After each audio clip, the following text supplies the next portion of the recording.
Je me suis jamais senti lié à une famille.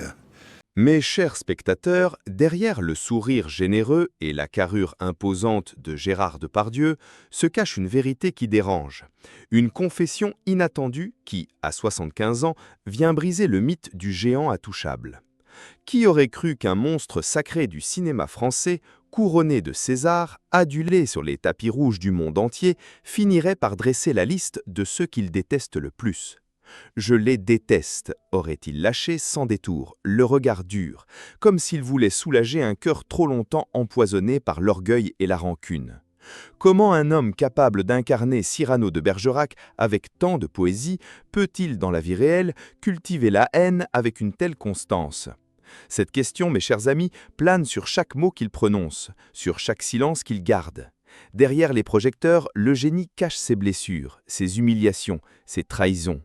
Et ce soir, je vous invite à découvrir les 5 noms qu'il ne pardonne pas. 5 visages autrefois proches, devenus rivaux, puis ennemis jurés. Qu'est-ce qui peut pousser un homme à exhiber ses rancunes au grand jour, à l'âge où d'autres recherchent la paix? Préparez-vous à lever le voile sur une rancœur qui a tout dévoré, jusqu'à l'âme d'un monument vivant du 7e art. Gérard Depardieu. Un nom qui résonne comme un écho puissant dans l'histoire du cinéma français. Une figure imposante dont la vie ressemble à un roman où la lumière et l'ombre se disputent chaque chapitre. Né en 1948 à Châteauroux, dans une famille ouvrière, il n'était au départ qu'un gamin turbulent, bagarreur, presque livré à lui-même dans une province grise où les horizons semblaient limités aux usines et aux petits boulots sans avenir.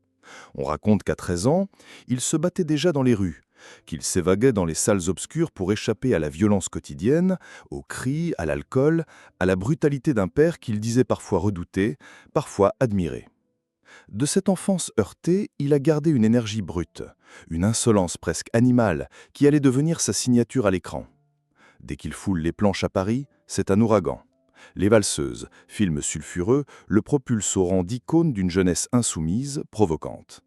Gérard n'est pas un simple acteur, il devient un symbole. Dans Cyrano de Bergerac, il éblouit le monde. Son nez proéminent, sa voix rocailleuse, ses vers déclamés avec une tendresse brute. À Hollywood, il charme le public avec Green Card, prouvant qu'un garçon de Châteauroux peut conquérir l'Amérique sans rien renier de son côté bourru. Derrière ses rôles légendaires, Depardieu reste insaisissable. Capable de gestes de tendresse bouleversants sur un plateau, il peut, l'instant d'après, exploser de colère, invectiver un journaliste, ridiculiser un collègue qu'il juge indigne. Ses amis parlent d'un homme généreux, prêt à ouvrir sa maison, partager son vin, tendre la main au paumé comme il l'a été. Ses ennemis, eux, décrivent un despote imprévisible, un ogre qui dévore tout, sans filtre ni pitié. Cette dualité fascine autant qu'elle effraie. Car s'il est un monstre sacré, il est aussi un monstre tout court pour certains.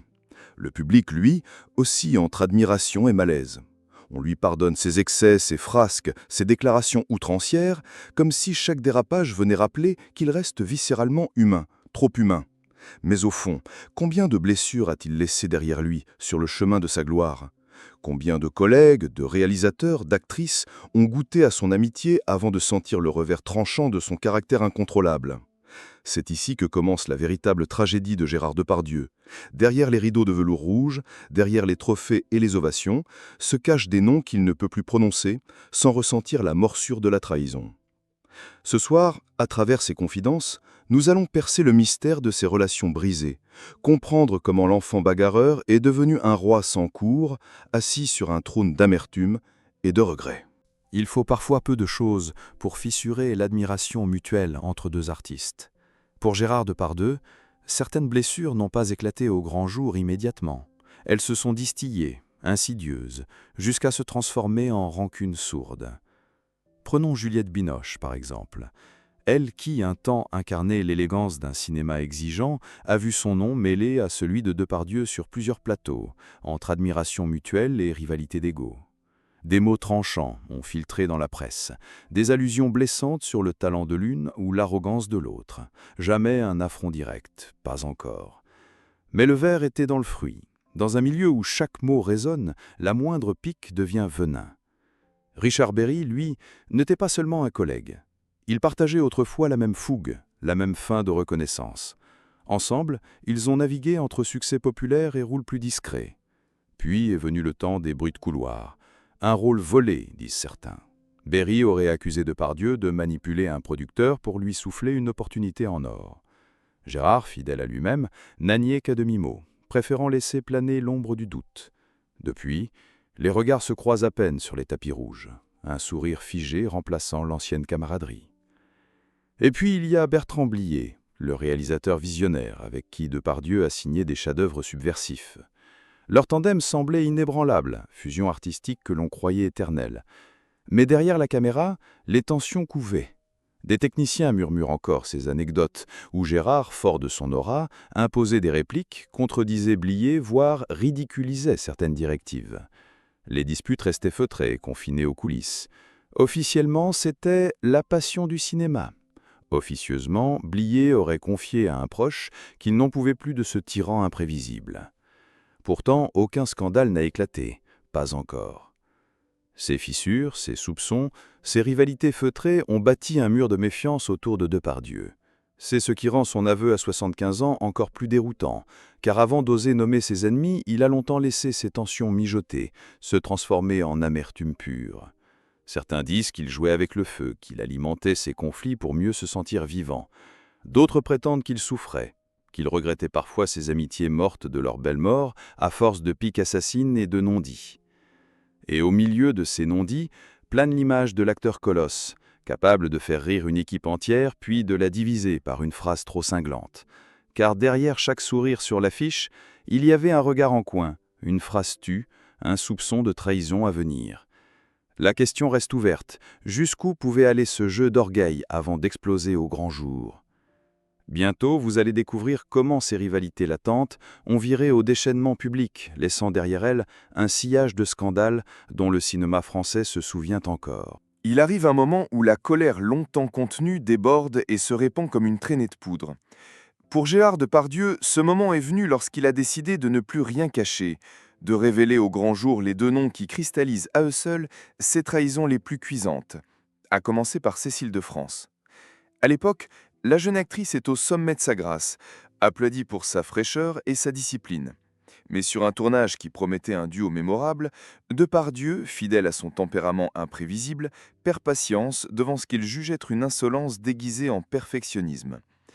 La scène est encore racontée par les techniciens.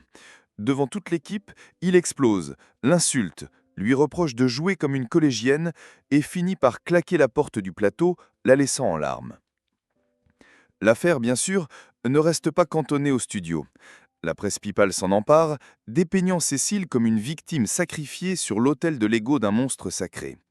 Certains affirment qu'après cet épisode, la comédienne a hésité à renoncer à des projets français pour fuir cette ombre écrasante.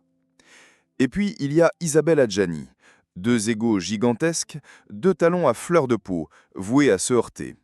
Leur collaboration aurait pu donner lieu à des étincelles artistiques, mais elle s'est transformée en brasier incontrôlable. Sur un plateau, au détour d'une prise manquée, Depardieu aurait lancé, le regard noir, « Elle secoua Reine, mais elle n'est qu'une actrice d'opérette ». Des mots captés par un micro indiscret, relayés ensuite sans pitié par les tabloïds. Blessé dans son orgueil, Adjani n'a pas tardé à riposter. « Je préfère tourner avec un mur qu'avec lui. Au moins, un mur ne grogne pas derrière votre dos », aurait-elle déclaré à un magazine culturel. Entre eux, plus aucune chance de réconciliation. Leurs insultes croisées sont devenues la matière première d'articles au vitriol, preuve qu'aucune gloire passée ne peut sauver une relation quand l'orgueil et le mépris s'en mêlent. Ce qui frappe dans ces deux histoires, c'est l'absence totale de retenue. Là où d'autres auraient feint un pardon de façade pour sauver leur réputation, Depardieu, lui, a préféré assumer la brutalité de ses mots. Il ne cache rien, ne nie rien. « À mon âge, pourquoi mentir ?» aurait-il confié à un journaliste médusé. Pour beaucoup, ce franc-parler confine à l'autodestruction. Pour lui, c'est une forme de liberté sauvage. Détester ouvertement, c'est rester vivant. C'est continuer à mordre la main de ceux qui, selon lui, l'ont un jour trahi ou humilié. En s'en prenant ainsi à Cécile de France et Isabelle Adjani, Gérard Depardieu signe sans doute l'un des derniers chapitres de sa longue guerre contre ses illusions perdues. Deux femmes, deux miroirs de sa propre démesure qu'il a brisés sous les yeux du monde entier. Et derrière ces clashs retentissants, une question plane.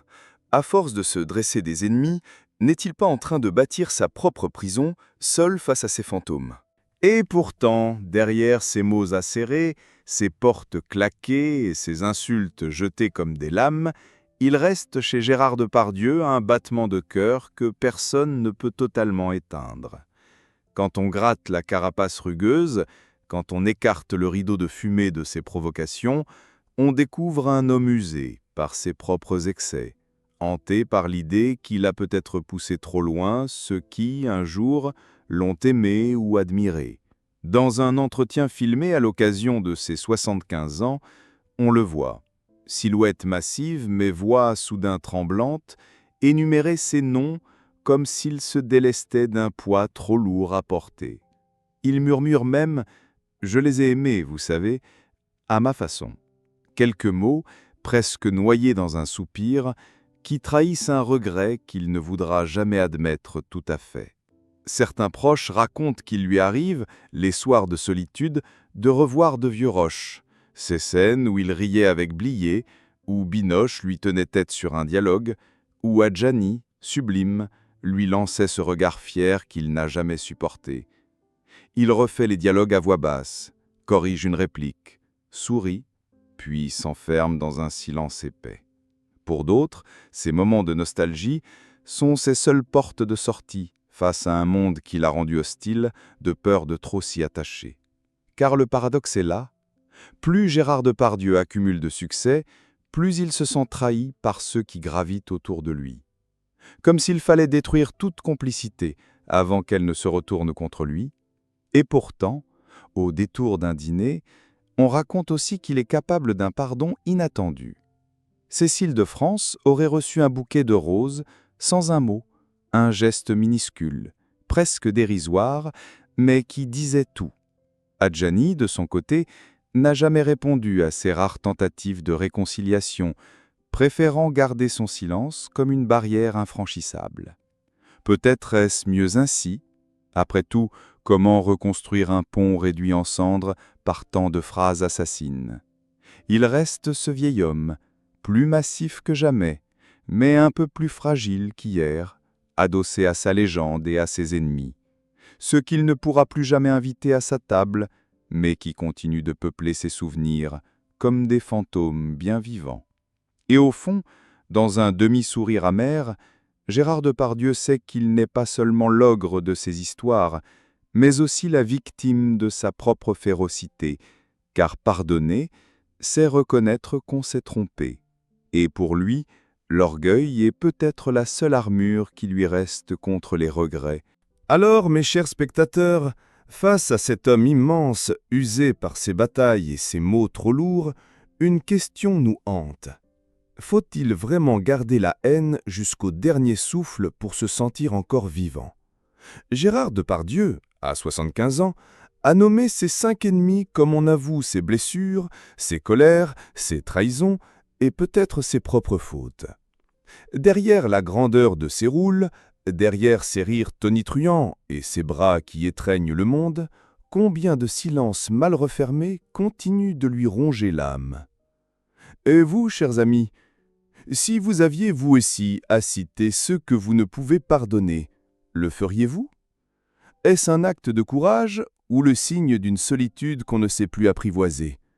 Peut-on vraiment tout dire sans peindre encore un peu de soi? Ce soir, en refermant ce rideau sur l'histoire d'un monstre sacré devenu prisonnier de sa propre franchise, souvenez-vous. Parfois, la rancune est un poison qu'on cultive pour oublier qu'on aurait pu aimer mieux, ou plus longtemps. À bientôt pour une nouvelle confession derrière les lumières trop crues de la gloire.